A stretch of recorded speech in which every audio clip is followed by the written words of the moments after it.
Hello friends, tricks for all students में आप सभी का एक बार फिर से स्वागत है। दोस्तों, आज के इस वीडियो में हम perspective on international relation and world history के एक चैप्टर जिसका नाम है प्रथम विश्व युद्ध, कारण और परिणाम।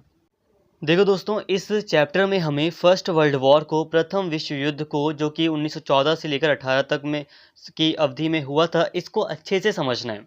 इसे हमें बस यही नहीं जानना कि क्या कारण थे, क्या परिणाम निकले। कारण और परिणाम में तो हमें समझना ही है कि इस युद्ध के क्या कारण थे, क्या परिणाम थे, बट कुछ दूसरी बातें भी हमें करनी है ताकि हम प्रथम विश्व युद्ध को पूरी तरह पढ़ सकें।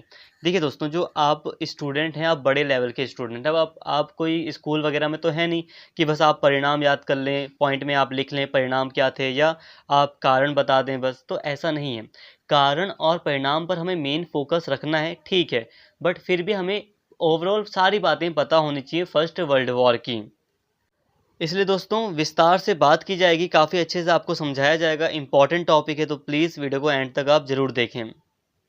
और प्रीवियस जो भी वीडियोस हैं, जो अभी आपकी कंप्लीट नहीं कराई गई हैं, आपकी वो वीडियोस भी कंप्लीट करा दी जाएंगी, तो प्लीज़ इन वीडियोस को आप पहले देख लें।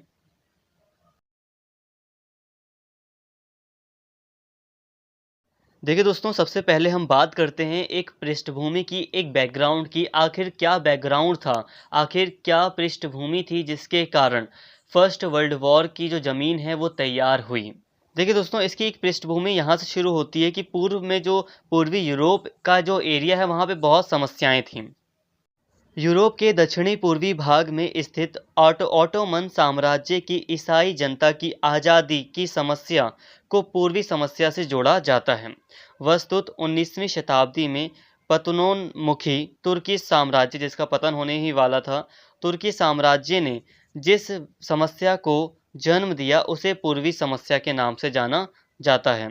यह पूर्वी समस्या सदैव से एक अंतर्राष्ट्रीय प्रश्न रहा है। देखिए दोस्तों, जो तुर्की साम्राज्य था, ऑटोमन जो साम्राज्य था, उसमें बहुत सारी जो जनता थी वो ईसाई थी, क्योंकि पूर्वी यूरोप पर ऑटोमन साम्राज्य का कब्जा था और एशिया के कुछ भागों पर भी उसका कब्जा रहा था।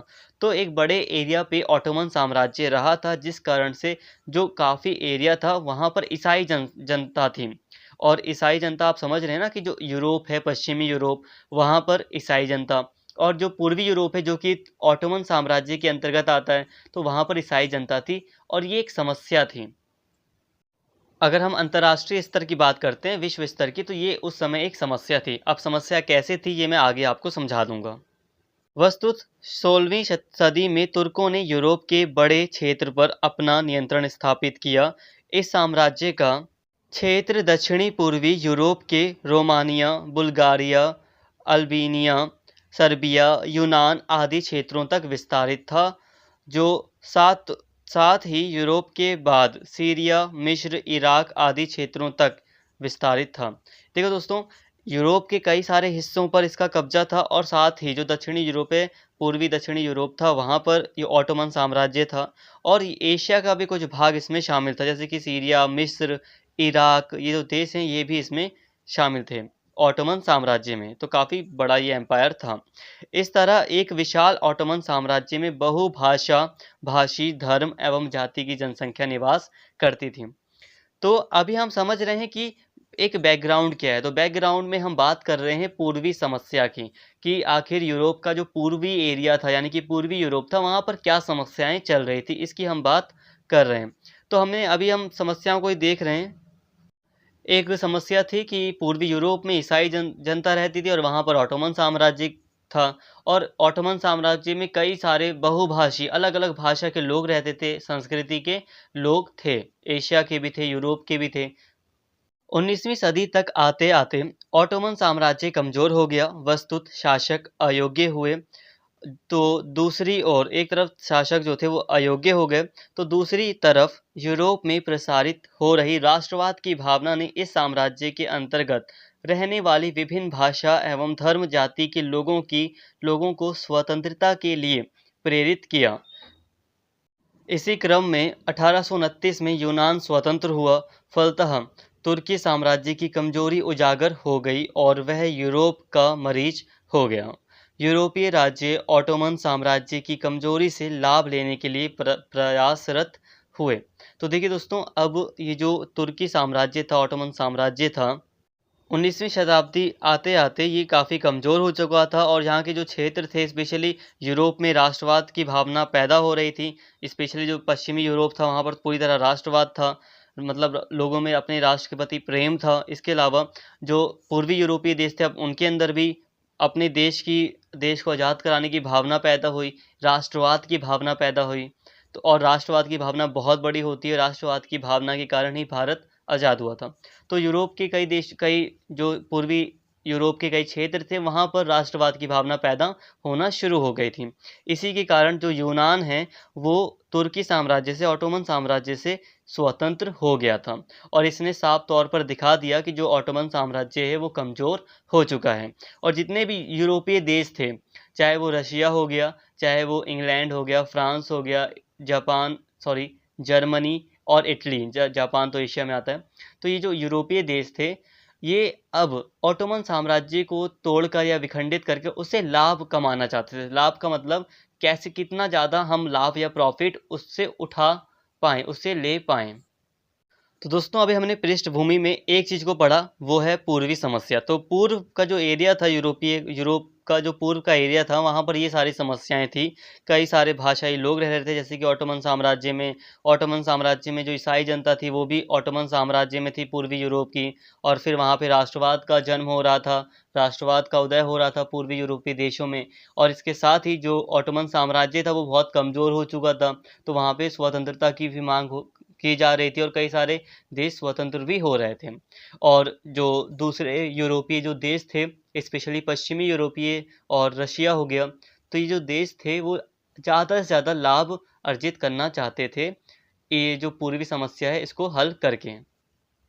इसके साथ ही अभी हम बैकग्राउंड में ही देख रहे हैं, जो ऑटोमन साम्राज्य था उसमें विभिन्न यूरोपीय राज्यों का स्वार्थ था। जो रूस था वो चाहता था कि यूरोप का मरीज इसलिए कहा गया उसको, ऑटोमन साम्राज्य को, क्योंकि वो काफ़ी कमज़ोर हो चुका था। जो रूस था वो चाहता था कि यूरोप का यह मरीज समाप्त हो जाए, अर्थात तुर्की साम्राज्य का विघटन हो जाए, यानी कि कई टुकड़ों में ये बँट जाए, ये ख़त्म हो जाए, ये जो साम्राज्य है वो हट जाए। और फिर काला सागर क्षेत्र पर स्थित बास्फोरस एवं डार्डेनलीज बंदरगाह पर उसका नियंत्रण हो। तो रूस चाहता था कि अगर ये हट जाएगा तो जो काला सागर है वहाँ पर मेरा नियंत्रण आ जाएगा। वस्तुत रूस का उत्तरी क्षेत्र साइबेरिया बर्फीला था और नौ परिवहन के अनुकूल नहीं था, अतः व्यापारिक लाभ के लिए वह काला सागर क्षेत्र पर नियंत्रण स्थापित करना चाहता था। यह तभी संभव था जब तुर्की साम्राज्य का विघटन हो। तो युद्ध से काफ़ी समय हम पहले की बात कर रहे हैं, जिसमें हम देख रहे हैं कि जो ऑटोमन साम्राज्य था उसको लेकर जो यूरोपीय देश थे वो बहुत स्वार्थी हो रहे थे। जैसे कि जो रूस था उसका अपना एक स्वार्थ था, अपना एक काम था। वो ये चाहता था कि जो यूरोप का ये जो साम्राज्य है, ऑटोमन साम्राज्य, ये टूट जाए, ये विखंडित हो जाए और इससे हमारा फ़ायदा हो जाएगा। हम जो काला सागर का एरिया है जहाँ पर ऑटोमन साम्राज्य का नियंत्रण था उस समय, उस पर रशिया या रूस का नियंत्रण स्थापित हो जाएगा और इससे काफ़ी जो व्यापारिक जो गतिविधियां हैं उस पर भी रूस का नियंत्रण हो जाएगा, जिससे कि एट द एंड रूस को काफ़ी लाभ होगा। इंग्लैंड का भी अपना हित था। इंग्लैंड चाहता था कि तुर्की साम्राज्य का विभाजन ना हो और मरीज भी शक्तिशाली ना बने। दरअसल ब्रिटेन नहीं चाहता था कि रूस काला सागर क्षेत्र पर नियंत्रण करे और व्यापार के माध्यम से उसके अफ्रीकी एशियाई क्षेत्रों में एवं उपनिवेशों के लिए चुनौती प्रस्तुत करे। इस तरह इंग्लैंड रूसी विस्तार का विरोधी था। तो देखिए दोस्तों, इंग्लैंड का जो स्वार्थ था वो ये था कि इंग्लैंड चाहता था कि जो ऑटोमन साम्राज्य है वो शक्तिशाली ना बने, और बट साथ में ये भी चाहता था कि वो साम्राज्य टूटे भी ना, विभाजित भी ना हो। क्योंकि देखो, जो इंग्लैंड था वो सोच रहा था कि अगर ऑटोमन साम्राज्य खत्म हो जाएगा तो रशिया अपना एक्सपेंडेशन शुरू कर देगा, विस्तारवादी नीति को और आगे बढ़ाएगा। उससे क्या होगा कि रशिया का काला सागर वगैरह एरिया पर काफ़ी अच्छे से नियंत्रण स्थापित हो जाएगा। और जो ब्रिटेन ने अपने उपनिवेश स्थापित कर रखे हैं अफ्रीका में, इंडिया में, यानी कि एशिया वगैरह में, तो वहाँ पर एक खतरा पैदा हो जाएगा ब्रिटेन के लिए, और ब्रिटेन के लिए रशिया बहुत बड़ा खतरा था। हकीकत तो ये है कि ब्रिटेन रशिया को इतना बड़ा खतरा मानता था कि रशिया के खतरे को से बचने के लिए उसने फ्यूचर में, अगर उसे पता था कि रशिया हमारे लिए एक बड़ा खतरा साबित हो सकता है, इसलिए रशिया के खतरे से बचने के लिए ही अफगानिस्तान से उसने बहुत ज़्यादा समझौते किए। समझौते में अफगानिस्तान को युद्ध में कई बार हराया। किसने? ब्रिटेन ने। और झुका कर उसे, और कई सारी संधियां की, कई सारे नियम उसके ऊपर थोपे अफगानिस्तान के ऊपर। एक तरह से कह सकते हो कि अफगानिस्तान पर भी उसने राज किया, या अपना उसको उपनिवेश बनाया। क्यों बनाया? उसका रीज़न यही था कि रशिया का एक डर था कि कहीं रशिया मिडल ईस्ट से होते हुए इंडिया में ना आ जाए, इंडिया पर आक्रमण ना कर दें। तो और इसी डर के कारण उसने तिब्बत को भी, ब्रिटेन ने तिब्बत पर भी, एक तरह से तिब्बत पर भी कई सारी संधियां थोपी। तिब्बत पर भी ब्रिटेन ने कई सारे अधिकार प्राप्त कर लिए, जो कि इंडिया को अधिकार मिले थे। तो इंग्लैंड रशिया के विस्तार को रोकना चाहता था, और नहीं चाहता था ऑटोमन साम्राज्य टूटे। बट हाँ, साथ में ये भी नहीं चाहता था कि ऑटोमन साम्राज्य शक्तिशाली हो। ऑस्ट्रिया, ऑस्ट्रिया है ये, ऑस्ट्रेलिया नहीं है। ऑस्ट्रिया यूरोप का एक देश है, और जो ऑस्ट्रेलिया है वो बहुत अलग एक कॉन्टिनेंट है, एक अलग महाद्वीप है। और इस समय तक तो समझ लो ऑस्ट्रेलिया कुछ फेमस भी नहीं था। इस समय तक तो ऑस्ट्रेलिया की कोई वैल्यू ही नहीं थी। तो इस समय जो मेन है वो है ऑस्ट्रिया, जो कि यूरोप का एक देश है, प्रमुख देश है, क्योंकि यहाँ से वर्ल्ड वॉर के बारे में आप बहुत कुछ पढ़ोगे। ऑस्ट्रिया की बहुत बड़ी अहमियत है वर्ल्ड वॉर के कॉन्टेक्स्ट में। जो ऑस्ट्रिया था, यह भी, उसका जो हित था, उसका जो स्वार्थ था, वो ये था कि यह सागर क्षेत्र पर नियंत्रण करना चाहता था। अतः रूस एवं ऑस्ट्रिया के हित आपस में टकराते थे। अब जो ऑस्ट्रिया था वो भी चाहता था कि ऑटोमन साम्राज्य कमजोर हो जाए और मैं जल्दी से जाकर काला सागर जो एरिया है उस पर कब्जा कर लूँ, उस पर नियंत्रण कर लूँ। तो इस वजह से जो रूस था और जो ऑस्ट्रिया थे, दोनों आमने सामने थे। दोनों के जो इंटरेस्ट थे वो एक दूसरे के विरुद्ध थे। अब आता है फ्रांस। तो फ्रांस भी चाहता था कि तुर्की साम्राज्य का विघटन हो जाए। वस्तुत वह तुर्की साम्राज्य के प्रदेश मिस्र एवं सीरिया पर नियंत्रण करना चाहता था। इसलिए वह इन क्षेत्रों में स्वतंत्रता आंदोलन को प्रोत्साहित कर रहा था। समझ रहे हैं दोस्तों, फ्रांस क्या चाहता था? बहुत ईजी है। फ्रांस भी चाहता था कि तुर्की साम्राज्य खत्म हो जाए, उसका जो मिस्र का एरिया है, सीरिया का एरिया है, उस पर हम कब्जा कर लेंगे, उपनिवेश बना लेंगे उसको, तो काफ़ी ज़्यादा प्रॉफिट होगा। और इसी कारण से जो तुर्की साम्राज्य में स्वतंत्रता के लिए जो आंदोलन हो रहे थे, आवाज़ें उठ रही थी, उसको और ज़्यादा बढ़ावा दिया फ्रांस ने। इसके अलावा जो जर्मनी था, एकीकरण के पश्चात जर्मनी के चांसलर बिस्मार्क ने यह स्पष्ट किया कि पूर्वी समस्या में उसकी कोई रुचि नहीं है, मतलब कोई भी इंटरेस्ट नहीं रखता है जर्मनी, और वह तुर्की से आने वाले लाभ को नहीं खोलता है। अर्थात वह तुर्की साम्राज्य के विघटन से लाभ लेने का इच्छुक नहीं है। दरअसल बिस्मार्क ऐसा कहकर इंग्लैंड को अपने विश्वास में लेकर फ्रांस को अलग थलग करना चाहता था। वस्तुत बिस्मार्क फ्रांस से छीने गए एल्सेस लारेन क्षेत्र पर नियंत्रण बनाए रखने हेतु तथा जर्मनी की सुरक्षा हेतु कूटनीतिक संधि प्रणाली के माध्यम से एक गुट का निर्माण कर रहा था। किंतु 1878 में जब रूस ने तुर्की पर हमला कर उसके क्षेत्रों पर नियंत्रण किया, तब बिस्मार्क के नेतृत्व में बर्लिन में एक सम्मेलन हुआ जहां रूसी विस्तार को नियंत्रित किया गया। इस तरह बिस्मार्क पूर्वी समस्या से अलग थलग नहीं रह सका। ठीक है दोस्तों, अब जर्मनी के एकीकरण के बारे में आपने आई थिंक 9th या 10th क्लास में पढ़ा होगा। तो जर्मनी का एकीकरण मैं आपको बता देता हूँ। देखो, जर्मनी पहले कई सारे छोटे छोटे स्टेट में बटा हुआ था। कई सारे साम्राज्य, छोटे छोटे साम्राज्य उसमें थे, राज्य थे। तो उन्हीं में से एक राज्य था बिस्मार्क का। तो बिस्मार्क चाहता था कि हम, या मुझे, जो पूरा का पूरा जो जर्मनी है उसको एकीकृत करना है। तो उसने लड़ाइयाँ लड़ी, जो आसपास के स्टेट थे, छोटे छोटे जो स्टेट थे, जो कई टुकड़ों में बटे हुए थे। तो उसने उन सभी स्टेट को वापस से जीता और जर्मनी का एकीकरण किया। जैसे कि भारत मान लो छोटे छोटे साम्राज्य में पहले बटा हुआ था, तो एक बड़ा साम्राज्य स्थापित हुआ ना। तो इसी तरह जर्मनी को एकीकृत किया किसने? बिस्मार्क ने। और बिस्मार्क का नाम बहुत बड़ा माना जाता है। तो अब बिस्मार्क ने कहा कि तुर्की में जो कुछ हो रहा है या तुर्की का विघटन हो रहा है, उससे हमें मतलब नहीं है, हम उससे मतलब नहीं है, उससे कोई भी अगर हमें प्रॉफिट भी होगा तो हम नहीं लेंगे। ये सारी बातें जर्मनी ने कही, बिस्मार्क ने यानी कि कही। ऐसा एक्चुअल में इसलिए कहा बिस्मार्क ने ताकि वो फ्रांस को अलग थलग कर सके। अब वो फ्रांस को अलग थलग क्यों करना चाहता था? तो देखो, वो चाहता था कि इंग्लैंड हो गया या दूसरे जो यूरोपीय देश हैं वो उसका साथ दें और फ्रांस की बात पर ध्यान ना दें। अब देखो, फ्रांस का एक जगह है, एक छोटा स्टेट है, छोटी सी जगह है, हालांकि एरिया में वो काफ़ी बड़ा एरिया है, बहुत छोटा नहीं कह सकते उसे।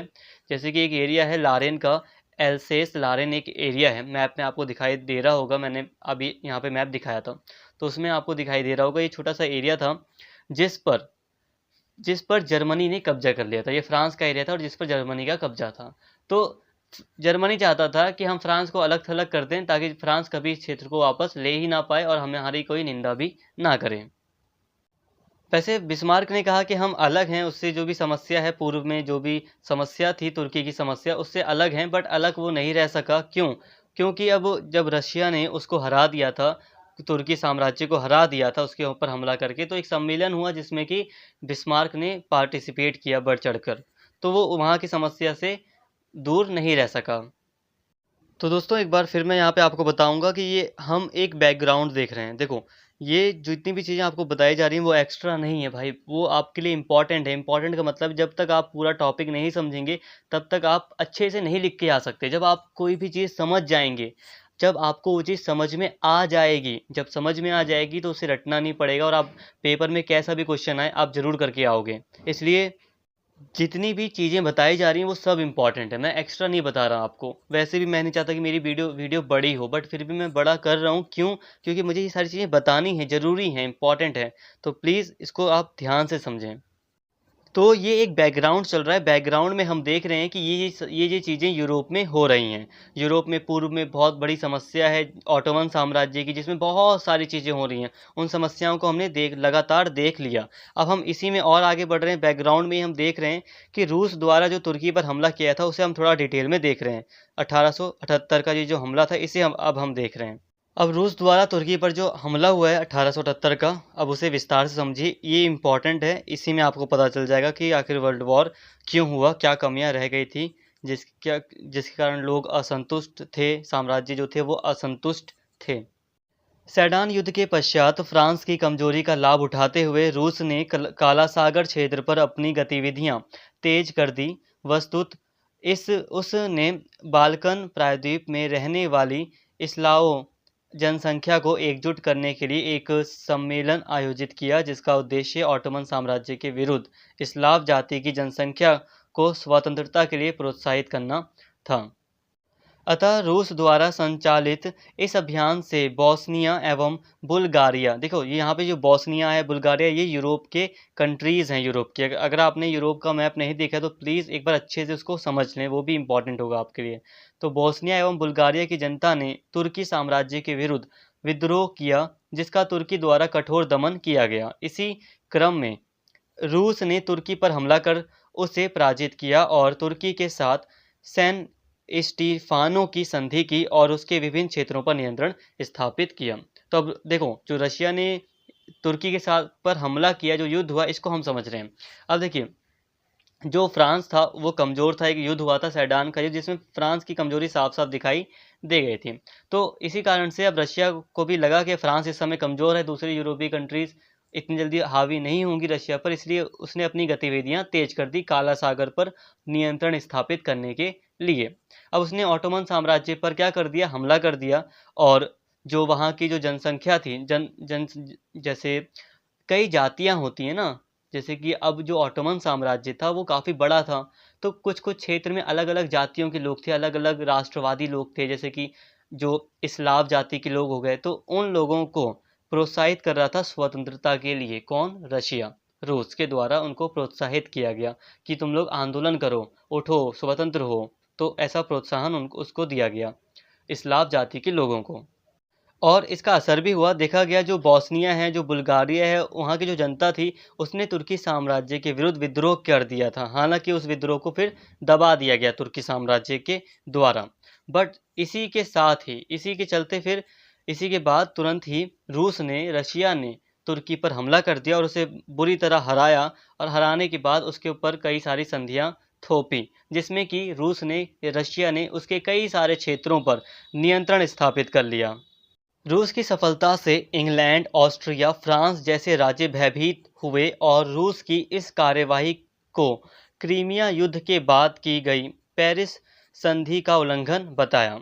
इसी क्रम में तुर्की राज्य की सुरक्षा के लिए 1878 में बर्लिन सम्मेलन बुलाया गया। अब बर्लिन सम्मेलन बुलाया गया 1878 में। अब यहाँ पर रूस ने जो कार्यवाही की उससे डर भी गए ये दूसरे देश, भयभीत हुए कि इतना ताकतवर हो गया है वो।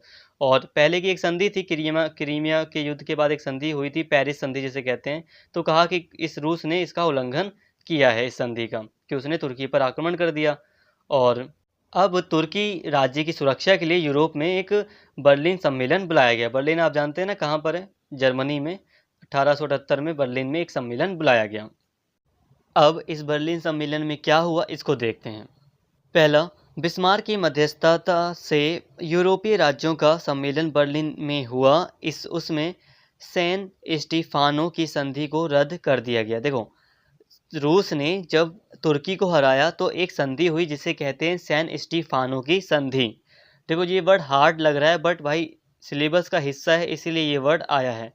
इसके अलावा सर्बिया, रोमानिया, मॉन्टेनीग्रो को तुर्की साम्राज्य से अलग कर स्वतंत्र घोषित किया गया।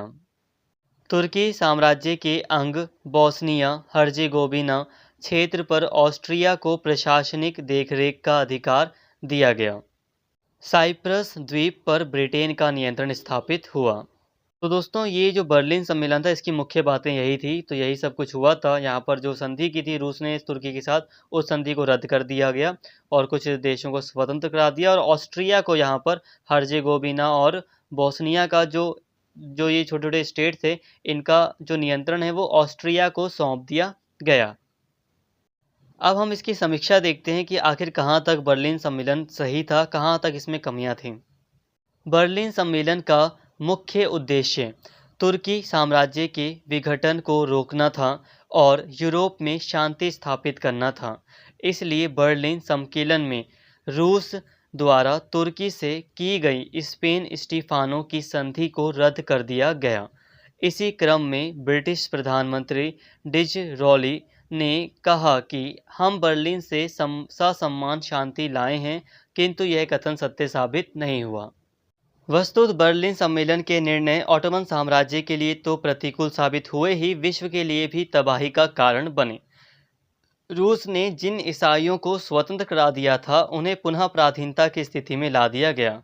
तो रूस ने तो काफ़ी एरिया स्वतंत्र करा दिया था, अपने नियंत्रण में ले लिया था, बट अब क्या हुआ, जो बर्लिन सम्मेलन हुआ उसके कारण और भी ज़्यादा गलत डिसीजन लिए गए। इतना ही नहीं, बोस्निया हर्जेगोविना क्षेत्र में रहने वाली जनता की इच्छा का ध्यान न रखते हुए उस पर ऑस्ट्रिया का प्रशासनिक नियंत्रण स्थापित किया गया। फलतः उस समस्या का निर्माण हुआ जिसने सर्बिया एवं ऑस्ट्रिया के बीच संघर्ष पैदा किया, जो अंततः प्रथम विश्व युद्ध का कारण बना। तो देखिए दोस्तों, बोस्निया हर्जेगोविना ये ऐसे स्टेट थे ऐसे जिनको ऑस्ट्रिया के प्रशासनिक नियंत्रण में सौंप दिया और यहाँ के लोगों से पूछा भी नहीं गया। तो ऐसी असंतुष्टि की जो भावना थी वो कई सारे राज्यों में पैदा हो गई और जिन राज्यों को स्वतंत्रता नहीं मिली उनके अंदर भी ये भावना थी। इसके अलावा कई सारे राज्य आपस में ही उनके अंदर मनमुटाव होना शुरू हुआ और यही आगे चलकर फर्स्ट वर्ल्ड वॉर का कारण बना। देखिए, अगर ये पृष्ठभूमि आपको नहीं पता होगी तो हकीकत है कि आप नहीं समझ पाएंगे कि आखिर फर्स्ट वर्ल्ड वॉर क्यों हुआ। कितना ही मैं डायरेक्ट कारण बता दूं, कितना ही परिणाम बता दूं, ये पृष्ठभूमि बहुत ज़्यादा इम्पॉर्टेंट थी, बैकग्राउंड बहुत ज़्यादा इम्पॉर्टेंट था। बैकग्राउंड में आपने देख लिया कि किस तरह से पूर्वी समस्या स्थापित थी, पूर्वी समस्या थी जिसने यूरोप में एक तरह से जो स्थिरता होती है उसको ख़त्म किया।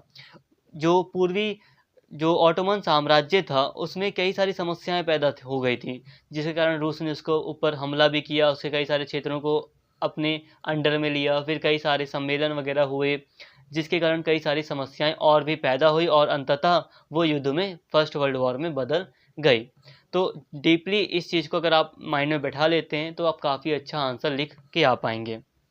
और ये पृष्ठभूमि आपके लिए इसलिए इम्पॉर्टेंट है, अगर आप अपना आंसर राइटिंग करते हैं तो जाहिर-सी बात है डायरेक्ट तो कारण या परिणाम बताएँगे नहीं अपने एग्ज़ाम में, तो थोड़ा-सा पृष्ठभूमि तो आपको बताना ही पड़ेगा। तो इसको थोड़ा शॉर्ट करके आप वहाँ पर एग्ज़ाम में लिख कर एक फ़ायदा उठा सकते हैं। दोस्तों अब बिना टाइम वेस्ट किए डायरेक्ट बात करते हैं कि फर्स्ट वर्ल्ड वॉर के क्या कारण थे, प्रथम विश्व युद्ध के क्या कारण थे। डायरेक्ट अब हम इसकी बात करते हैं। तो सबसे पहला कारण था साम्राज्यवादी प्रतिस्पर्धा। जो इम्पीरियलिज़्म था वो बहुत बढ़ रहा था, उसका कॉम्पिटिशन बहुत ज़्यादा बढ़ गया था। यूरोप के प्रमुख देश इंग्लैंड, फ्रांस, रूस का साम्राज्यवादी विस्तार यूरोप एवं उसके बाहर हो रहा था। ये यूरोपीय राज्य तुर्की साम्राज्य के विघटन का लाभ लेने के लिए आपस में संघर्ष थे मतलब संघर्ष कर रहे थे। तो दूसरी तरफ इटली और जर्मनी के रूप में नए यूरोपीय राज्यों के आगमन से औपनिवेशिक विस्तार को बढ़ावा मिला। इसी क्रम में जर्मन सम्राट विलियम केसर ने कहा कि हमें भी सूर्य के नीचे जगह चाहिए, अर्थात अपने आर्थिक औद्योगिक विकास के लिए उपनिवेश प्राप्ति पर उन्होंने बल दिया। इस घोषणा से इंग्लैंड को चुनौती मिली। इस तरह साम्राज्यवादी प्रतिस्पर्धा ने यूरोपीय राज्यों के आपसी तनाव में वृद्धि की, जो विश्व युद्ध का कारण बनी। देखिए दोस्तों, सबसे जो पहला कारण माना जाता है, एक कारण जो प्रमुख है, वो है साम्राज्यवादी प्रतिस्पर्धा। अब साम्राज्यवादी का मतलब होता है कि ज़्यादा से ज़्यादा जो उपनिवेश बनाने के लिए कंपटीशन इन देशों के बीच बढ़ गया। जैसे कि इटली और जर्मनी जैसे नए देश आए। पहले इटली और जर्मनी विखंडित थे, कुछ-कुछ छोटे-छोटे टुकड़ों में बँटे हुए थे। बट यहाँ पर जब एक शक्तिशाली सम्राट आए या चांसलर वगैरह जर्मनी में आए, जैसे कि बिस्मार्क हो गया, तो अब इटली और जर्मनी एक शक्तिशाली देश के रूप में सामने आए। अब इन्होंने भी कहा कि हमें भी साम्राज्य स्थापित करना है। साम्राज्य मतलब हमें भी उपनिवेश स्थापित करने हैं। तो ये भी अब कॉम्पिटिशन में आ गए हैं, जिससे कॉम्पिटिशन बढ़ा और देशों के बीच में तनाव बढ़ गया। क्योंकि यूरोपीय देश, देखो जो फ्रांस और ब्रिटेन था उसे तो आप देख सकते हो ना। फ्रांस और ब्रिटेन ने तो 18वीं शताब्दी में ही भारत में कितने युद्ध लड़े, और यूरोप में भी बहुत सारे युद्ध उन्होंने लड़े। तो मतलब हम पहले से कह सकते हैं कि जो उपनिवेश के लिए जो लड़ाइयाँ थी, जो तनाव था, वो यूरोपीय देशों में पहले से ही विद्यमान था। बट जब जर्मनी, इटली जैसे देश आ गए सामने, तो अब ये कॉम्पिटिशन और भी ज़्यादा बढ़ गया। अब जर्मनी ने, इटली ने, इंग्लैंड, फ्रांस इनके उपनिवेशों में प्रवेश करना शुरू किया, या इनको अब चुनौती देना इन्होंने शुरू किया। तो एक तनाव की स्थिति पैदा हो गई। जो साम्राज्यवादी नीति थी, उसके कारण एक तनाव की स्थिति इन देशों में पैदा हो गई थी। उपनिवेश का मतलब आप लोगों को पता होगा, उपनिवेश का मतलब गुलाम बनाना देशों को, जैसे कि ब्रिटेन ने भारत को उपनिवेश बनाया था। दूसरा एक प्रमुख कारण है कूटनीतिक संधि प्रणाली। सेडान के युद्ध में फ्रांस को पराजित कर बिस्मार्क ने उसके समृद्ध क्षेत्र एल्सेस लारेन पर नियंत्रण स्थापित किया, अतः फ्रांस से सुरक्षा बिस्मार्क की प्राथमिकता थी। इसी क्रम में बिस्मार्क ने यूरोपीय राज्यों से गुप्त संधियां की, ताकि फ्रांस को अलग-थलग रखा जा सके। इस कूटनीतिक संधि प्रणाली से यूरोप में अविश्वास और गुटीय राजनीति को बढ़ावा मिला। इसी क्रम में जर्मनी, इटली, ऑस्ट्रिया का एक गुट बना। इसके जवाब में फ्रांस, इंग्लैंड, रूस का एक गुट बना। इससे यूरोपीय राज्यों में अविश्वास एवं तनाव बढ़ा, जिसने सैन्यवाद को बढ़ावा दिया। अब देखिए दोस्तों, आपको मैंने बता दिया कि फ्रांस का एक क्षेत्र था एल्सेस लारेन, जिस पर कि जो जर्मनी है उसका कब्जा हो गया था। कब्जा कैसे हुआ था? एक युद्ध हुआ था, सेडान का युद्ध, जिसके कारण जर्मनी ने उसके फ्रांस के लारेन वाला क्षेत्र को जीत लिया था। अब इससे फ्रांस कमज़ोर हो चुका था, और जो जर्मनी था वो फ्रांस को बिल्कुल अलग-थलग करना चाहता था। अलग-थलग जैसे कि होता है ना, कई बार कोई जिससे किसी की आपसे लड़ाई हो जाए, तो आप मान लो 5 से दोस्त हो, आपकी एक दोस्त के साथ लड़ाई हो जाती है, तो आप क्या करते हो कि जो आपके दूसरे दोस्त हैं, आप वैसे आप करो ना करो, बट मैं कॉमन बता रहा हूँ कि होता है कि आप क्या करोगे कि जो 2-3 और दोस्त हैं उन्हें अपने साइड रखने की कोशिश करोगे, ताकि वो उसकी बात पर ध्यान ना दें और उसको बिल्कुल अलग-थलग कर दें। तो फ्रांस को अलग-थलग करने के लिए प्लान बनाया, और इसने क्या किया, जर्मनी ने कई सारी कूटनीतिक संधियां करनी शुरू की गुप्त रूप से। मतलब गुप्त रूप से अपने फ्रेंड बनाने शुरू किए, गुप्त रूप से बातचीत करना शुरू किया। तो यहाँ पे अब गुट स्थापित होने लगे, समूह, जैसे कि जर्मनी, इटली और ऑस्ट्रिया, वो एक साथ आ गए। अब इसी को देखते हुए रूस, फ्रांस और इंग्लैंड एक साथ आ गए। तो देखो अपने आप ही जो ये संधियाँ थी, कूटनीतिक संधियाँ जो जर्मनी के द्वारा शुरू की गई, जो ट्रीटी वगैरह की, इसके कारण ही ये अलग अलग दो गुटों में पहले ही विभाजित हो गए और इससे सैन्यवाद को बढ़ावा मिला। अब एक जो थर्ड कारण है, तीसरा रीज़न है, वो सैन्यवाद ही है। यूरोपीय राज्यों ने अनिवार्य सैनिक सेवा लागू कर शस्त्रीकरण पर बल दिया और एक शक्तिशाली सेना गठित करने का प्रयास किया। अब अंतर्राष्ट्रीय समस्याओं का समाधान सेना के माध्यम से करने का प्रयास शुरू हुआ, फलतः तनावों में वृद्धि हुई। अब सैन्यवाद शुरू हो गया, मतलब अब अत्यधिक यहाँ पर जो यूरोपीय देश थे इनके द्वारा हथियारों का निर्माण करना शुरू कर दिया गया। जो सैनिक सेवा होती है उसको अनिवार्य कर दिया। अनिवार्य का मतलब होता है कि जितने भी लोग हैं हमारे देश के, नागरिक जितने भी होंगे जो स्वस्थ हैं, उनको सेना में काम करना ही पड़ेगा, सेना में अपनी सेवा देनी ही पड़ेगी, सेना में भर्ती होना ही पड़ेगा कुछ समय के लिए, तो अनिवार्य कर दिया। तो सभी देशों ने ऐसा करना शुरू किया, इससे सैन्यवाद को बढ़ावा मिला, सैनिकों की संख्या बढ़ाई सभी देशों ने, सभी यूरोपीय कंट्रीज़ ने। इससे और भी ज़्यादा तनाव बढ़ गया, कंपटीशन बढ़ गया कि वो हथियार बना रहा है तो उन्होंने भी हथियार बनाना शुरू किया। इसके साथ ही एक कारण है प्रथम विश्व युद्ध होने का, वो है उग्र राष्ट्रवाद। देखो दोस्तों, राष्ट्रवाद मतलब है अपने देश के लिए प्रेम और देश के लिए लड़ने की शक्ति, बट जब उग्र शब्द इसमें शामिल हो जाए तो उग्र का मतलब है कि जो लड़ने की जो शक्ति है उस पर ज़्यादा जोर दिया जा रहा है, कि अपने देश के लिए लड़ाई का साधन अपनाकर या हथियार उठाकर अपने देश को स्वतंत्र कराया जाए या आगे बढ़ाया जाए अपने देश को। तो उग्र राष्ट्रवाद की भावना पैदा हुई कि हमें अपने देश को नंबर 1 बनाना है, ऐसी भावना पैदा हुई। जर्मनी में फ्रांस के एल्सेस लॉरेन क्षेत्र पर नियंत्रण स्थापित किया तो इसे अपने अधीन बनाए रखना जर्मनी के सम्मान का प्रश्न बन गया। दूसरी तरफ फ्रांस इस क्षेत्र की पुनः प्राप्ति कर अपने राष्ट्रीय गौरव की स्थापना के लिए प्रयासरत हुआ। इसी क्रम में दोनों राष्ट्रों का राष्ट्रवाद उग्र हुआ और वह एक दूसरे के विनाश की बात करने लगे। इसी तरह बाल्कन क्षेत्र में राष्ट्रीयता की भावना उग्र रूप लेने लगी। सर्बिया बोस्निया क्षेत्र पर नियंत्रण करना चाहता था, फलतः ऑस्ट्रिया के साथ उसका टकराव बढ़ा। तो अब देखो दोस्तों, जर्मनी और फ्रांस में उग्र राष्ट्रवाद की भावना पैदा हुई। क्यों? क्योंकि देखो भाई, जो फ्रांस के लोग थे उनके अंदर गुस्सा था कि जर्मनी ने हमारे क्षेत्र पर अधिकार करके रखा है तो हम अपने क्षेत्र को वापस लेकर रहेंगे, तो उनके अंदर उग्र राष्ट्रवाद की भावना पैदा हुई। और जो जर्मनी था उसके लिए ये सम्मान की बात थी, अपने सम्मान की रक्षा की बात थी कि अगर फ्रांस ने अपने क्षेत्र को उससे छीन लिया, फ्रांस ने अगर अपना क्षेत्र जर्मनी से ले लिया तो उसकी जो पूरे जो यूरोप में जो एक शक्तिशाली देश के रूप में जो मान्यता है जर्मनी की, वो खत्म हो जाएगी, उसकी शक्ति पर आंच आ जाएगी, उसका जो गौरव है, सम्मान है, वो कम हो जाएगा।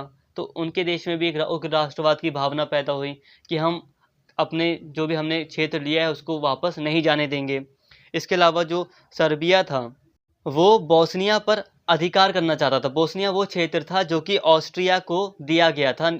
जो सम्मेलन हुआ था बर्लिन का, उसमें ऑस्ट्रिया को बोस्निया का क्षेत्र दे दिया गया था। तो टोटली कहा जाए कि जो ये उग्र राष्ट्रवाद की भावना थी, इससे तनाव को और भी ज़्यादा बढ़ावा मिला ये यूरोपीय देशों के बीच में। इसके साथ ही एक बड़ा कारण था अंतर्राष्ट्रीय संस्था का अभाव। वियना व्यवस्था के पश्चात ऐसी कोई व्यवस्था नहीं थी जो यूरोप की शक्तियों को नियंत्रित करे और शांति की स्थापना करे। वस्तुत सभी देश अपने को असीमित रूप से सर्वोच्च समझने लगे और अपने अनुकूल न लगने वाले किसी नियम को स्वीकार करने के लिए तैयार नहीं थे। ठीक है दोस्तों, अगर आपने यथार्थवाद की एक टॉपिक है, यथार्थवाद एक विचार है, इसको अगर आपने पढ़ा है तो आपको कुछ बातें पता होंगी। देखो, यथार्थवाद कहता है कि विश्व में अराजकता की स्थिति है और मैं इसी को यहाँ पे समझा रहा हूँ। जो अंतर्राष्ट्रीय संस्था है उसका अभाव था, इस कारण से भी विश्व युद्ध हुआ, प्रथम विश्व युद्ध हुआ। देखो, अंतर्राष्ट्रीय संगठन का मतलब है यहाँ पर जैसे कि एक संस्था होनी चाहिए जो पूरे विश्व को कंट्रोल करे। अगर कोई देश गलती करता है तो उसको पनिश करने की भी या उसके ऊपर कुछ पाबंदियां लगाने की शक्ति उस संस्था के पास हो। तो ऐसी कोई संस्था नहीं थी जो कि इन देशों को कंट्रोल कर सके। तो जितने भी देश थे वो सब के सब जितने भी यूरोपीय देश थे, फ्रांस हो, जर्मनी हो, इंग्लैंड हो, रशिया हो, इटली हो, ये सब अपने आप को सबसे सर्वोच्च मान रहे थे। कह रहे थे जो हूँ मैं ही हूँ, मैं जो भी कहूँगा, जो करूँगा, मुझे कोई रोक नहीं सकता, मैं जो चाहे वो कर सकता हूँ। तो ऐसी इनके अंदर भावना या एक तरह से गर्व, इनको ये घमंड आ गया था इनके अंदर ये। और वास्तव में विश्व में कोई ऐसी संस्था थी नहीं जो इनको रोक सके, तो ये बस अपने आप को ही सर्वोच्च समझ रहे थे और अपने अकॉर्डिंग जो मन में आ रहा था वो कर रहे थे, तो कोई कंट्रोल करने वाला नहीं था। यहाँ पे एक शब्द आया है वियना व्यवस्था। वियना व्यवस्था क्या थी, याद होगा आप लोगों को, नहीं पता बताता हूँ। देखो, नेपोलियन को कैसे हराया गया था पता है? वियना व्यवस्था के चलते। नेपोलियन एक ऐसा महान शासक था जिसको हराने के लिए कई सारे यूरोपीय देशों को एकजुट होना पड़ा, और उन्होंने एक वियना कांग्रेस बनाई थी। कई सारे देशों ने मिलकर एक तरह से समझ लो एक ग्रुप बना लिया वियना कांग्रेस, जिसने नेपोलियन को हराया था। और इस वियना कांग्रेस ने फिर वियना व्यवस्था बनाई, कुछ नियम वगैरह बनाए ताकि कोई भी उनका उल्लंघन ना करे, ताकि अंतर्राष्ट्रीय शांति बनी रहे। बट ये तो काफ़ी पुरानी बात हो गई थी, ये तो 18वीं शताब्दी की शुरुआत की बात थी। बट यहाँ पर 18वीं शताब्दी या 19वीं शताब्दी की शुरुआत की बात थी वो। बट यहाँ पर जो स्थिति थी वो ये थी कि अंतर्राष्ट्रीय संस्था का अभाव था, कोई भी किसी भी संधि के नियम को कभी भी तोड़ सकता था, और इसके चलते जो तनाव था उसको कंट्रोल नहीं किया जा सका। इस प्रकार अराजकता की स्थिति व्याप्त थी। इसी क्रम में 1908 में बोस्निया हर्जेगोविना क्षेत्र पर ऑस्ट्रिया ने पूर्ण नियंत्रण स्थापित किया। फलतः इस क्षेत्र की जनता उग्र हुई। देखिए दोस्तों, अराजकता की स्थिति का मतलब होता है एनार्किकल सिचुएशन। इसका मतलब होता है अराजकता का कि विश्व में कोई भी ऐसी संस्था नहीं है जो किसी भी देश को कंट्रोल करे। सभी देश अपने अकॉर्डिंग, जितनी उनके अंदर ताकत है वो उस ताकत के अकॉर्डिंग व्यवहार करते हैं। सभी अपने आप को सर्वोच्च मानते हैं और जो जिसके मन में आता है वो करता है। जैसे कि मान लो आप क्लास में बैठे हो और क्लास में आपसे कह दिया जाए कि कोई भी आपको पनिश नहीं कर सकता, कोई भी, किसी के पास ये अथॉरिटी नहीं है कि कोई आपको दंड दे, कोई टीचर नहीं है यहाँ पे, कोई प्रिंसिपल नहीं है, आपको जैसे रहना है आप रहिए। सिंपली कहा जाए तो क्लास में आपको कंट्रोल करने के लिए कोई नहीं है, तो क्या होगा आपके साथ? होगा ये कि अराजकता की स्थिति पैदा हो गई, और इस स्थिति में क्या होगा, अशांति पैदा हो जाएगी, कोई किसी की नहीं सुनेगा। और यहाँ पर एक चीज़ हुई भी 1908 में, जो बोस्निया था हर्जेगोविना जो क्षेत्र था, जिस पर ऑस्ट्रिया को प्रशासनिक नियंत्रण सौंपा गया था। अब ऑस्ट्रिया ने अपना ये जो कंट्रोल था इन दोनों क्षेत्रों पर और भी ज़्यादा कड़ा कंट्रोल करना शुरू कर दिया, पूर्ण नियंत्रण। वैसे ऑस्ट्रिया का ही नियंत्रण था, बर्लिन सम्मेलन के तहत ऑस्ट्रिया को ही ये क्षेत्र सौंपे गए थे। बट सौंपना अलग बात होती है और पूरी तरह नियंत्रण करना अलग बात होती है। तो इसने अब पूरी तरह कठोर नियंत्रण करना शुरू किया, और इसके कारण फिर क्या हुआ, यहाँ की जनता उग्र हो गई। अब बात करते हैं तात्कालिक कारण की, कि ये तो जो कारण हो गए वो बहुत लंबे समय से चल रहे थे। ये कारण कई सालों से ये कारण देखे गए थे कि ये कारण माने जाते हैं जिसके कारण प्रथम विश्व युद्ध हुआ। बट आखिर तात्कालिक जो तुरंत ऐसा कौन सा कारण था जिसके कारण तुरंत फिर विश्व युद्ध 1914 में शुरू हो जाता है? तो तात्कालिक कारण को देख लेते हैं। तो तात्कालिक कारण ये था कि ऑस्ट्रिया के राजकुमार 1914 में बोस्निया के एक नगर सराजेवो घूमने गए।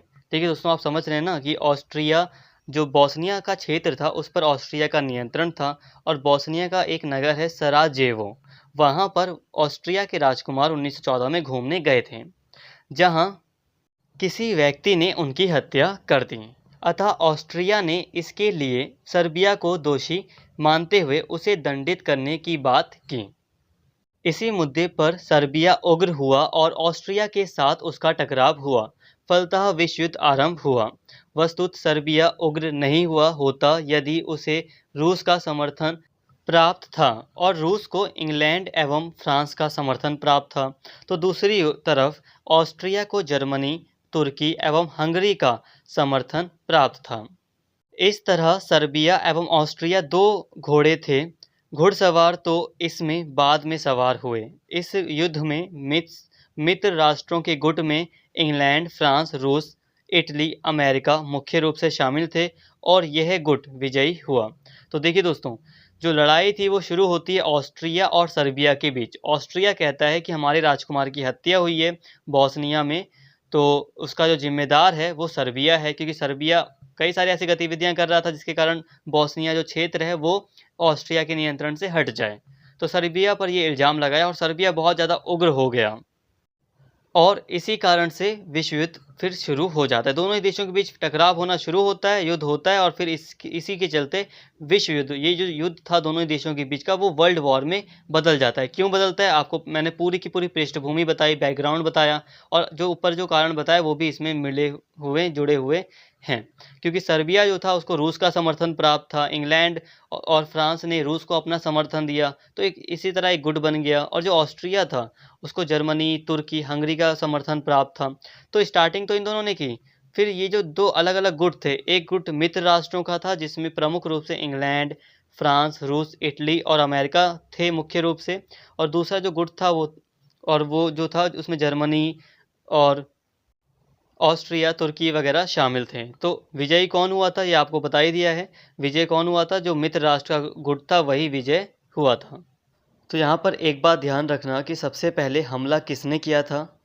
शुरुआत होती है ऑस्ट्रिया से। ऑस्ट्रिया सर्बिया के विरुद्ध युद्ध की घोषणा करता है। क्यों करता है, क्योंकि ऑस्ट्रिया के राजकुमार की हत्या कर दी जाती है और ऑस्ट्रिया कहता है कि ये जो हत्या की गई है उसमें सर्बिया की साजिश थी। तो इसलिए सर्बिया के विरुद्ध ऑस्ट्रिया युद्ध की घोषणा करता है और जिसके बाद फिर वर्ल्ड वॉर शुरू हो जाती है। यहाँ तक हमने युद्ध के कारणों को देख लिया, अच्छे से हमने समझ लिया कि आखिर क्या कारण थे कि विश्व युद्ध हुआ था, और बहुत अच्छे से यहाँ तक हमने बैकग्राउंड वगैरह देख लिया, सब कुछ हमने यहाँ पर समझ लिया। अब विश्व युद्ध होने से क्या रिजल्ट आए, क्या परिणाम निकला, इसको अब हम समझते हैं।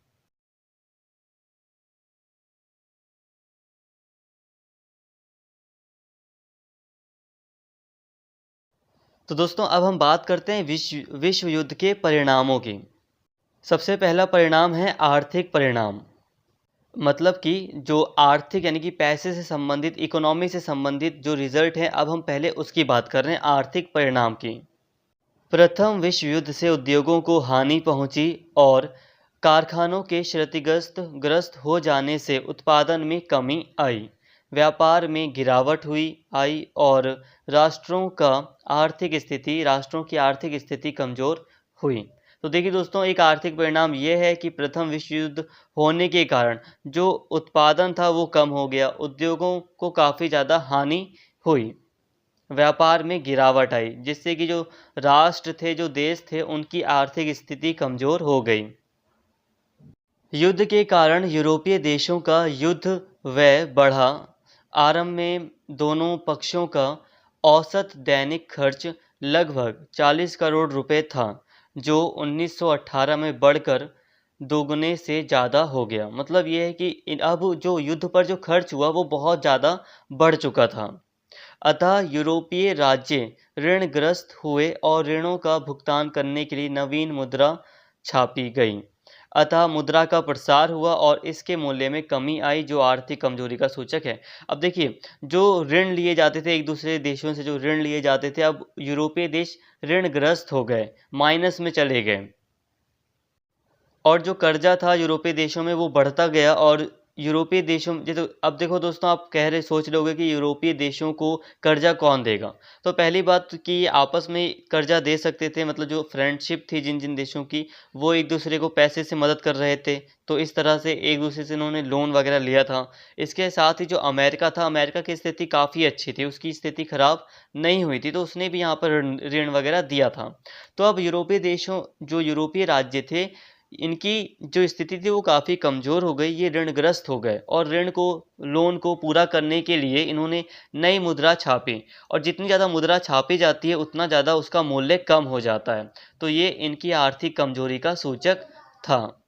युद्ध के दौरान यूरोपीय राज्यों ने अपनी शक्ति युद्ध कार्यों में लगा दी, फलतः औद्योगिक उत्पादन एवं परिवहन के साधनों का उपयोग युद्ध क्षेत्र की आवश्यकताओं की पूर्ति में होने लगा। ऐसे में उपभोक्ता सामग्री में कमी आई तथा औद्योगिक उत्पादन के लिए कच्चे माल की प्राप्ति भी बाधित हुई, क्योंकि परिवहन साधन क्षतिग्रस्त हुए। इन सब का सम्मिलित परिणाम आर्थिक कमजोरी के रूप में सामने आया। तो दोस्तों, युद्ध के कारण यूरोपीय राज्यों ने अपनी सारी शक्ति युद्ध में लगा दी, वॉर में लगा दी, वॉर को जीतने के लिए, लड़ाई को जीतने के लिए। अब ऐसे में औद्योगिक उत्पादन और परिवहन के साधन प्रभावित हुए और औद्योगिक उत्पादन उतना अच्छे से नहीं हो पाया, क्योंकि जो परिवहन के साधन थे उसका युद्ध के लिए प्रयोग किया जाने लगा। पहले इन परिवहन की जो यातायात के जो साधन थे उससे कच्चा माल लाया जाता था, ले जाया जाता था।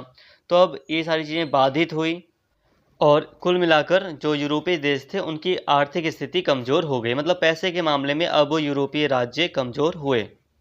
यूरोप में अमेरिकी हस्तक्षेप की शुरुआत हुई। वस्तुतः यूरोप के पुनर्निर्माण के लिए अमेरिका ने उन्हें ऋण प्रदान किया, किंतु जब अमेरिका में सट्टेबाजी को बढ़ावा मिला और इसी क्रम में अमेरिकी शेयर बाजार में भारी गिरावट आई, तो अमेरिकी पूंजी से जुड़े यूरोपीय देश भी दुष्प्रभावित हुए। इसने 1929 की वैश्विक आर्थिक मंदी के संदर्भ में समझा। इसे 1929 में जो वैश्विक आर्थिक मंदी आई थी उसके संदर्भ में समझा जा सकता है। इस आर्थिक कमजोरी ने यूरोप में फासीवाद एवं नाजीवाद के रूप में तानाशाही शासन की स्थापना की। अब देखिए दोस्तों, यूरोप में अमेरिका का हस्तक्षेप बढ़ गया। पहले अमेरिका इतना दखल नहीं देता था यूरोप में, बट जब यूरोपीय देश कमज़ोर हो गए तो अब अमेरिका एक अच्छी स्थिति में था, उसका इतना नुकसान हुआ नहीं था, तो उसने ऋण देना शुरू किया इन यूरोपीय देशों को।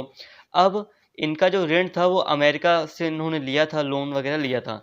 अब अमेरिका में जो शेयर बाजार था, अगर उसमें उतार या चढ़ाव आता था, उसमें गिरावट आती थी, तो उससे यूरोपीय देश भी प्रभावित होने लगे।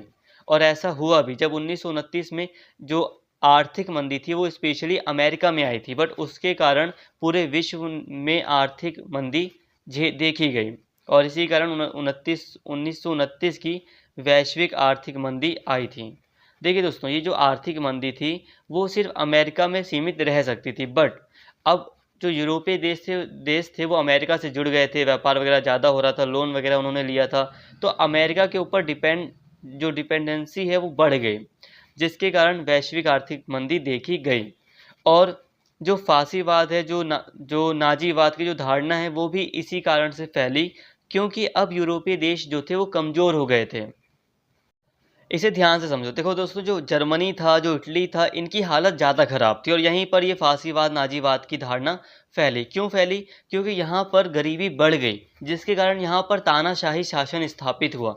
देखो, लोकतंत्र वहाँ ज़्यादा अच्छे से रहता है जहाँ पर सुख सुविधाएं आसानी से मिल रही हैं, बट जहाँ पर सुख सुविधाएं नहीं मिल रही तो लोग लोकतंत्र के प्रति कुछ ज़्यादा विश्वास नहीं रखते हैं। और जो तानाशाह, जैसे कि हिटलर, मुसोलिनी वगैरह आए थे जर्मनी में, इटली में, तो यहाँ पर इन तानाशाहों ने क्या कहा अपने नागरिकों से कि हम तुम्हें अपना अधिकार दिलाएंगे, हमारी जो हार हुई है वर्ल्ड वॉर फर्स्ट में उसका हम बदला लेंगे, या हम अपने देश को सबसे आगे बनाएंगे, आगे बढ़ाएंगे।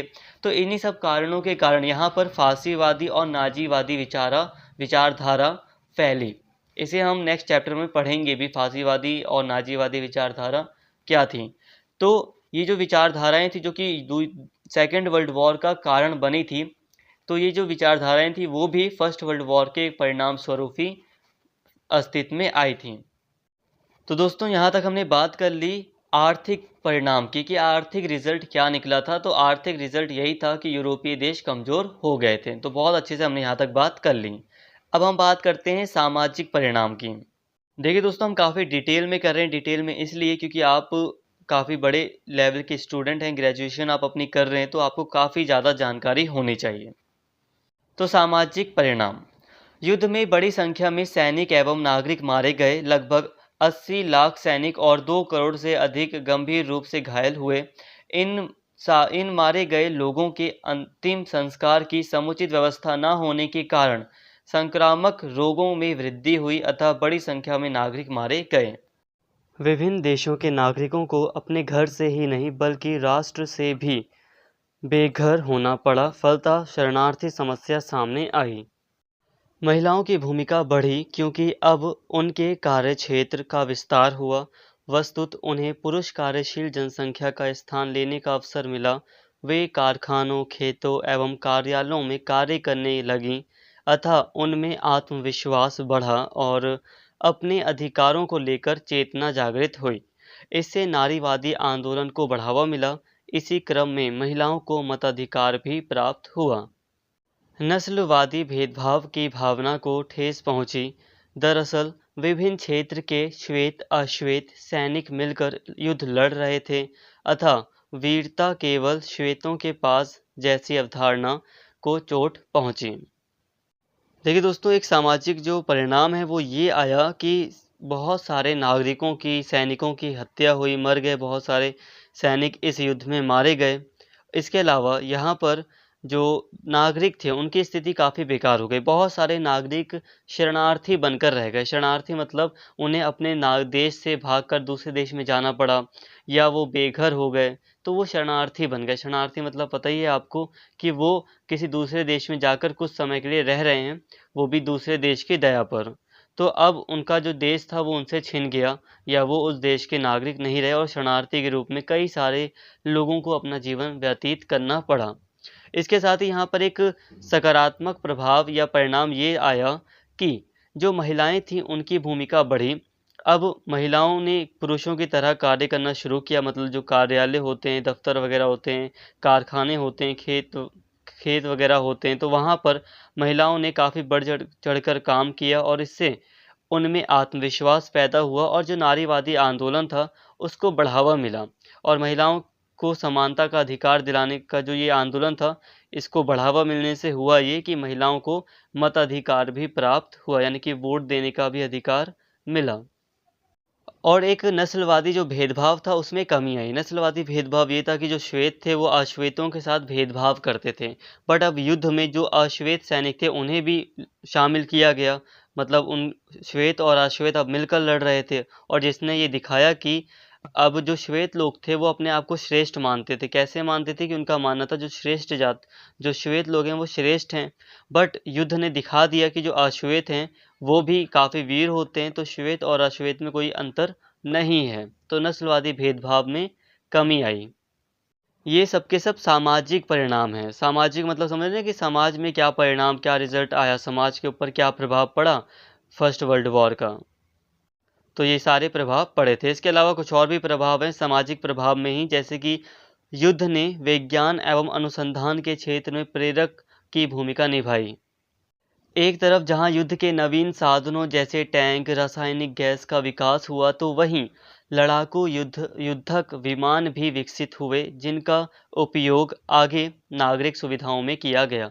तो जो विमान हैं, लड़ाकू विमान बनाने के लिए कई सारी मतलब तकनीकों की खोज की गई।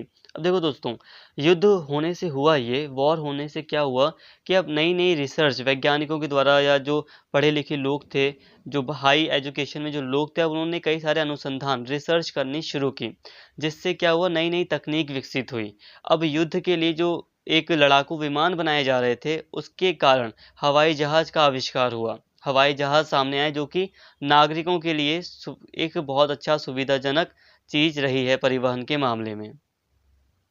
इसी तरह चिकित्सा क्षेत्र में अनेक जीवन रक्षक दवाओं का विकास हुआ। अब युद्ध में कई सारे लोग मारे गए थे, इसलिए उनके इलाज करने के लिए कई सारी दवाएं बनाए जाने के लिए बहुत सारे रिसर्च किए जा रहे थे। तो इन सभी के कारण कई सारी नई दवाएं भी सामने आई, जिन्होंने कई सारी बीमारियों पर नियंत्रण हासिल किया। तो फ्रेंड्स, यहाँ तक बात हो गई सामाजिक परिणाम की। अब हम बात करते हैं राजनीतिक परिणाम, यानी कि पॉलिटिकल रिजल्ट क्या आया, क्या इसके कॉन्सिक्वेंसेस थे पॉलिटिकल। प्रथम विश्व युद्ध ने जर्मनी, रूस, ऑस्ट्रिया के राजवंशों का अंत कर दिया और लोकतांत्रिक सरकारों के गठन को बढ़ावा दिया। तो पहला जो पॉलिटिकल जो रिजल्ट आया, कॉन्सिक्वेंसेस देखा गया, वो ये कि फर्स्ट वर्ल्ड वॉर ने कुछ जो राजवंश थे, जैसे कि जर्मनी, रूस और ऑस्ट्रिया में, यहाँ पर राजवंशों को खत्म कर यहाँ पर लोकतांत्रिक सरकारों का गठन किया गया। हालांकि रूस में जो लोकतांत्रिक सरकार थी वो कौन सी थी, वो कम्युनिस्ट सरकार आई। हंगरी, चेकोस्लोवाकिया, पोलैंड स्वतंत्र राज्य के रूप में सामने आए। विश्व शांति के लिए एक अंतर्राष्ट्रीय संगठन के रूप में राष्ट्र संघ का गठन किया गया। तो देखिए दोस्तों, पॉलिटिकल इम्पैक्ट ये पड़ा, पॉलिटिकल जो परिणाम निकले वो ये निकले कि कई नए देश सामने आए स्वतंत्र होकर, जैसे कि हंगरी, चेकोस्लोवाकिया, पोलैंड, ये नए देश सामने आए फर्स्ट वर्ल्ड वॉर के कारण।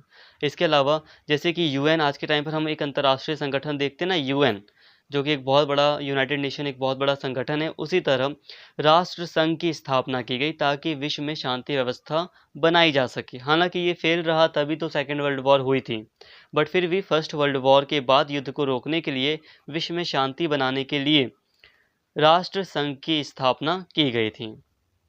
आपको पॉलिटिकल और इकोनॉमिकल और जो सोशल हैं, ये जो परिणाम है इनको समझना चाहिए। देखो, आर्थिक परिणाम का मतलब होता है पैसे से संबंधित परिणाम, और जो सामाजिक परिणाम होते हैं मतलब कि समाज पर उसका क्या प्रभाव पड़ा, जो नागरिक हैं उनके जीवन पर क्या प्रभाव पड़ा, ये सामाजिक चीज़ें हो गई।